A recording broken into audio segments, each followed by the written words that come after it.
तानिया समझ रही है कि इसकी हकीकत कभी नहीं खुल सकती, ना निगार के आगे ना ही ज़ावियार के आगे। तानिया अपने आप को बहुत अच्छा बनाकर, स्मार्ट बनाकर सबके सामने पेश कर रही है और हैदर का ख्याल रख रही है ताकि ज़ावियार ये सोचने पर मजबूर हो जाए कि तानिया ही बेहतरीन मां साबित हो सकती है हैदर के लिए। अब यहाँ तानिया क्या कुछ करने वाली है। दोस्तों, अगर आप हमारे चैनल पर नए हैं तो हमारे चैनल को सब्सक्राइब कर दें।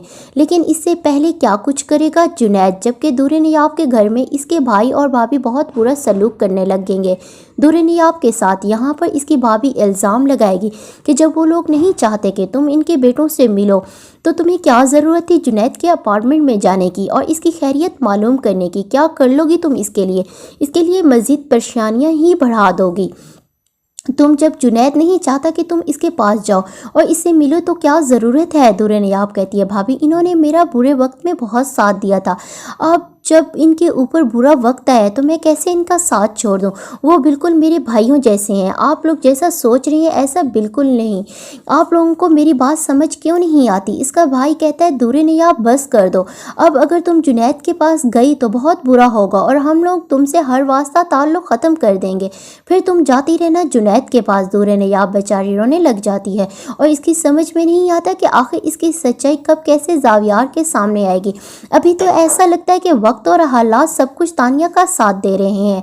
तानिया बहुत खुश होती है और इसी खुशी के मौके पर वो ज़ावियार से ये बात भी कह देती है कि अगर इसकी ज़िंदगी में दूर नियाब की कोई हैसियत नहीं, कोई हकीकत नहीं तो तुम उसे तलाक क्यों नहीं दे रहे। तो ज़ावियार कहते हैं कि मैं उसे तलाक कभी भी किसी कीमत पर नहीं दूंगा। तुम क्या समझ रही हो मैं उसे तलाक दे दूं ताकि वो जाकर जुनैद से शादी कर ले।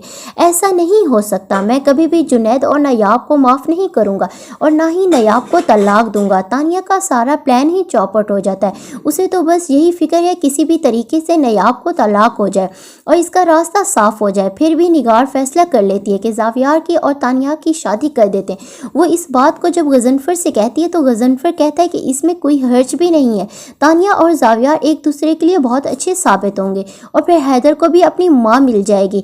यहाँ पर जुनैद तो अपने अपार्टमेंट पे रहता है, अकेला रहता है, लेकिन यहाँ से दूर नियाब कभी कभार छुप छुप कर इसकी खैरियत लेने जाती रहेगी। जहाँ इसके आने पर जुनैद हमेशा गुस्सा किया करेगा और कहेगा, आपकी समझ में कोई बात क्यों नहीं आती, आपका यहाँ आना अच्छा नहीं है, आप समझ क्यों नहीं रही। दूर नियाब यहाँ पर कभी कभार फिर भी जुनैद के मना करने के बावजूद आती रहेगी और जुनैद के लिए अच्छे अच्छे खाने भी बनाकर लाएगी। जुनैद बहुत जल्द सेहतयाब हो जाएगा और फिर उसे अपने फ़ोन की याद आएगी कि वो मेरा फ़ोन कहाँ है। इत्तफाक से इसका फ़ोन इसके बाप गज़नफ़र के पास होता है जो वो जुनैद को वापस कर देते हैं। जुनैद के फ़ोन में बहुत सारे सबूत हैं तानिया के ख़िलाफ़ और इन सबूतों को जब जुनैद ज़ावियार को दिखाएगा तब तानिया की हकीकत तो खुलेगी ही। यहाँ पर जमीला भी अपना मुँह खोल देगी और इसकी हकीकत, निगार की हकीकत ज़ावियार के सामने ला कर रख देगी, क्योंकि दूर नियाब के साथ इन लोगों ने बहुत बुरा किया। ये सारी हकीकत जब खुलेगी तो ज़ावियार की आंखें ही खुली रह जाएंगी और वो सोच भी नहीं सकता कि इसकी माँ और तानिया ये सारी गेम खेल रही थी। तो जुनैद और ज़ावियार के बीच के झगड़े ख़त्म हो जाएंगे, लेकिन जुनैद जो है वो बाहर के मुल्क चला जाएगा और नयाब की ज़िंदगी में सुकून आ जाएगा। लेकिन तानिया का बहुत ही बुरा हशर होगा क्योंकि वो अकेली तन्हा रह जाएगी, क्योंकि ज़ावियार उसे अपने घर से धक्के देकर निकलवा देता है। निगार भी काफ़ी ज़्यादा गुस्सा होती है ज़ावियार पर और तानिया पर कि तुम दोनों क्यों झगड़ रहे हो, क्यों झूठी सच्ची बातों पर यकीन कर रहे हो। लेकिन तानिया खुद ही अपनी सच्चाई ज़ावियार को बता देती है और फिर ज़ावियार और नयाब से माफ़ी भी मांगेगी, लेकिन ज़ावियार उसे माफ़ करने को तैयार नहीं, क्योंकि तानिया ने बहुत ही बड़ा गुनाह किया है, तहमत लगाई थी नयाब पर और जुनैद पर। अगर दोस्तों आपको हमारी वीडियो अच्छी लगे तो वीडियो को लाइक कर दें और अगर आपने अब तक हमारे चैनल सब्सक्राइब नहीं किया तो चैनल को सब्सक्राइब कर दें। तब तक के लिए दोस्तों अल्लाह हाफिज़, दुआओं में याद रखिएगा।